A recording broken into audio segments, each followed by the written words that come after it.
দ্বিতীয় বক্তা বাংলাদেশে আর নাই আমার এই কথাগুলো কেউ রিপিট করে বলবে, আমিই বলি সব জায়গায়।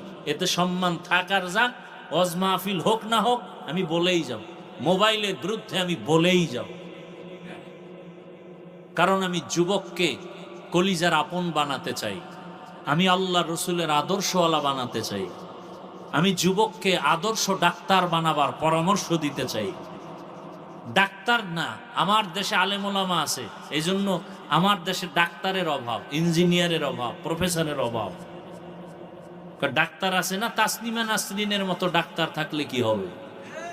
আমার দেশে আদর্শ ডাক্তার দরকার, আদর্শবান ইঞ্জিনিয়ার দরকার, আদর্শবান প্রফেসর দরকার। আর আদর্শবান ডাক্তার, ইঞ্জিনিয়ার, প্রফেসর হতে হলে আল্লাহর কোরআন হাতে নিয়ে বলে গেলাম, রেকর্ড করে রাখো, লিখে রাখো, মোবাইল ছাড়তে হবে। না হয় সে মোবাইল চালাবে আর নর্তুকিদের নাচ জ্ঞান দেখবে, আর কোনোদিন সে আদর্শ ডাক্তার হবে, কসম আল্লাহ, কখনো সম্ভব না। আল্লাহ হেদায়াত দান করুন।